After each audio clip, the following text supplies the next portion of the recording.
Hello and welcome to On the Move. We are Matt and Betsy, and welcome to winter. Last episode that we did, we talked about it not feeling like winter. We were stuck in the mud of January, and well, not anymore. Not anymore. Not anymore at all. And I think we're going to spend most of this time talking about the weather. The adventures that come with it. Yeah. I think we've been waiting for winter, and it's arrived. Yeah, here we are. We've had two major storms. Yes, in the last 2 weeks. The afternoon after our episode aired last time at the beginning of January. I remember this all. Yeah, we got dumped on. Time is moving very oddly these days. We did. Yeah, we got a ton of snow. Okay. And we lost power. Yes, we did. Mm-hmm. We did. Yeah, so. And then we survived through that. We'll talk. We lost. Yeah. Okay. We'll talk more about the power later, but went through, and then again, just a couple of days ago, we had another big storm roll through. Which we actually made it all the way kind of through the storm, and then as the wind calmed down, we did get some ice and rain. So we're guessing that maybe that was some of the effect for it, but we lost power again. Yeah. So needless to say, we're no longer feeling stuck, at least not in the same way. Not the same way. No. Yeah. No. What have you been up to? I've got myself in gear. Shortly, I think making that video helped me to kind of just take a step back and go, okay, it's time to do some things again. So we ordered this that you see behind us. It's a storage cabinet. I've been intending to have that from the beginning, and it's quite a large one, so it took care of a bunch of just my textile art supplies and such that were taking up built boxes. You in like this pull-out spot for my sewing machine. Yeah, we still have to make that a bit more stable, but we're working on that. But it's fantastic. Anyway, of course, putting it up and knowing it was going to be a large piece of furniture, I needed to get the walls behind it prepped.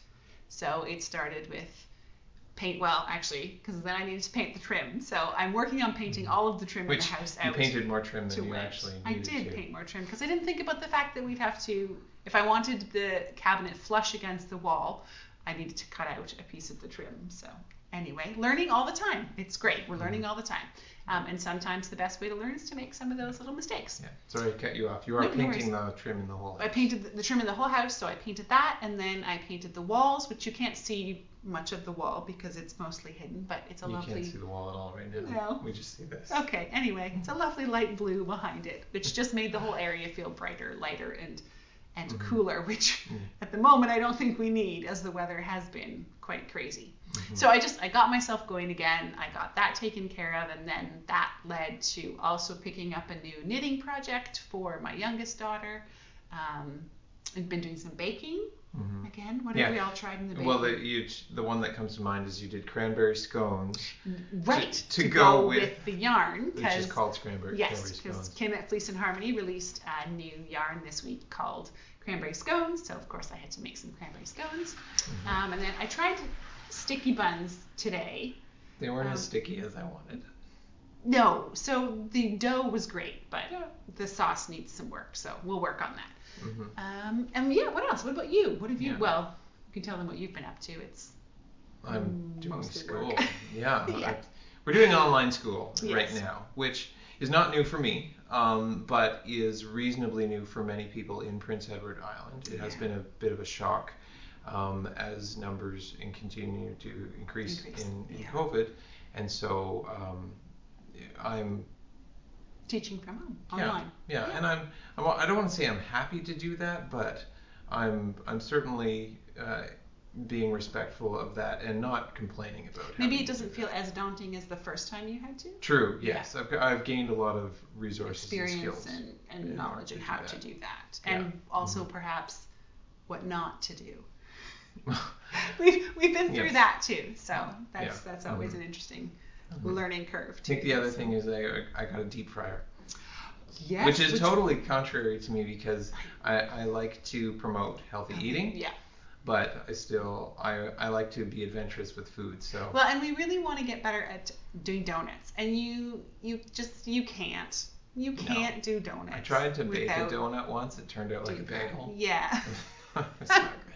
Or it's just a cake donut. You can't do a cake donut, yeast donut without a deep fryer. So we're kind of all over the place, which is actually a little bit what our life feels like a bit right now, because it is all at home. So we just kind of are doing what needs to be done some days, and then other days I'm doing what I want to do because there's not really anywhere to go, which is okay, which is fine. We're coping okay with that, and partly due to medical, the world we're in, but partly due to the weather too that we've had. Yes, and it seems to run on the weather is coordinated for weekends. Yes. So we've had a couple of these now. The first one we went through, we lost power for about 12 hours. Yeah. So it was 11 o'clock at night, I think I heard. Mm-hmm. It's amazing how quiet a house gets when you actually have no power. Mm-hmm. I almost felt it more than saw that we'd lost power because it was nighttime, so it was dark. But I just, all of a sudden, things were really quiet. Yeah. And we were, since we had lost power once before already, we were a little more prepared for it. We had set some water aside for it, but we were still a little nervous about it. We had to make sure that our heat didn't, the heat of the home didn't get too low. Because our furnace needs electricity to kick on, as well as our water needs electricity to pump the water up and stuff. So we were prepared a little bit for that. We had figured out the water last time. But with the snowstorm and the cold, it was getting quite cold in here. We were down to, our thermostat is in Fahrenheit. But as Canadians, it wasn't, truth be told, it wasn't that cold. It was about, for indoor living, it was about 15 degrees Celsius. Is what we got down to. So we tried to, we were bundled up. Yeah, but we tried to not have it go much lower than that, which the one thing that still works when we don't have power is our propane stove top. We can get going. Yeah, the range. Yeah. So boiling some water for coffee, making oatmeal, just kind of switching to doing stovetop foods and stuff was able to take the edge off. And and you run it just a little bit here and there to take the edge off. In some ways it was okay too, because most of it was at night. So we were sleeping through most of it. It was actually just a couple hours into the morning after playing some games with the girls, and it was back on. Yeah. But things we've learned since. So we've talked, because this was the first real big outage for this area of Prince Edward Island this year. And so we talked to some of our new friends about it, and we learned actually a lot. Things to do. Because we had been told that yes, you will definitely lose power at some point. Like once a season at least, you'll lose it. We're beyond that now. Yeah. But then we've got from people, well, here's what you actually do when these things happen too. So, because not everyone can have a generator. That is something we are going to look into, and we're hoping to eventually have. But it's also hard to get a generator set up when it just keeps storming. So anyway, that's a future thought. But we've learned in the meantime things like when you know a storm is coming, fill your bathtub so that you have extra water for toilets to still flush. You pour a bucket of water down the toilet. We thought, really practical, really simple, but we had not thought of that at all. Just didn't think of it. And of course, keeping some fresh water available. Some people buy it in bottles. We just filled up a couple of containers beforehand. We figured that would be fine. And then things like we know, but this is more like teaching our girls. Don't stand at the fridge and stare at it thinking, what am I going to eat? What am I going to eat? You need to know what you're getting in the fridge. Get in and get out. Because otherwise then we have to take everything out of the fridge and put it outside. The garage or something where it's cold. We don't want to have to do that. No, we don't want to have to deal with that. No. And planning when you're going in and out of the doors too, to keep it warm. Because we've gotten significant winds with some of these storms, which I think is what some of the power outages have been about. So also making sure that when you have no heat going in the house, not having the door open and a huge gust of wind coming in and blowing in. Mostly training our girls about that. And I've realized with the wind, because it is so strong, we've had up to about 90 km/h gusts going on where we are. And so it really drives the snow into every little crack that you could possibly find. We found it in clearly there's a small hole there, because all of a sudden you've got this stream of powdered snow that's arrived. It happened in our attic, happened in the back of the truck, it happened in the garage. It was amazing. Just all these different places. Now, with all of that said, we are not complaining. No. In one sense. Of obviously it It's poses challenges, Yeah. but as we've said to our girls through this whole thing, life is not just about being comfortable all the time. I loved it. Like some of these things, it's Yes. nostalgic for me because I grew up in a bit of a snow belt in Ontario, so we would get a lot of Some snow. real winter, yeah. And I'm like, oh, walking out in the field, I'm like, I haven't walked on a snowmobile track in. You mean a skidoo trail? Sorry. I haven't walked on one of those in a long time, and for me it seems so simple, but it was nice, and nostalgic. Yeah, and just walking through snow that when it's kind of frozen on top, and you can get a few steps, and then all of a sudden, thump, one foot goes through. This was also an adventure for our girls to experience this. We just didn't. I mean, on occasion we would get volumes of snow. But not this. This snow is like, because it blows so hard, it is hard packed. So you have these beautiful drifts that almost look like waves. Oh, Snow they waves. do, absolutely. Yeah. Like you're on sand dunes or waves on the sand water. dune is a good way to describe it. Yeah. So you can, but it's really packed because the wind blew it in hard, so you can walk on the top of it. But every once in a while, the crust gives way and you fall through. So the girls were finding this interesting and adventuring. Our dogs, the smallest dog, maybe you can see a bit of him, the little pooch that you see on my lap sometimes, he can just cruise across the top. He goes right up to the very tip of the drifts and loves to just be up there. He feels like king of the world. The other one, our older coonhound, I can't say she loves it. She still wants to go out when it's not blowing. Oh yeah, that's right. The first storm we had, she did not go to the bathroom in like, I don't know how many hours. I took her out there and she just cowered and shook and looked at me like, get me inside. Yeah. This is ridiculous. Yeah, 16, 18 hours. Something. I don't know how long it was. Anyway, because she was like, if I have to go to the bathroom outside, I'm just not going. So that was kind of crazy. But she does enjoy when it's a little softer and fluffier, flumping through for a bit. But she's old, so she gets tired when she has to bound through it. Yeah. What else have we? Well, then the second storm that we had, then we were actually pretty well prepared for it, and so the power didn't go out that time. But then the next day, 24 hours later, we had really strong high winds again, like 90-kilometer-an-hour winds, and that knocked out the power. Yes. So I think we're dealing a little bit better with it now, and realizing this is how people don't like. Not everyone has a generator; they choose not to, probably partly for cost, but because they think, well, we don't need it because we've got a wood stove, or we've got this, or we've got that, and we realized, oh, there's other ways to get by. Yeah.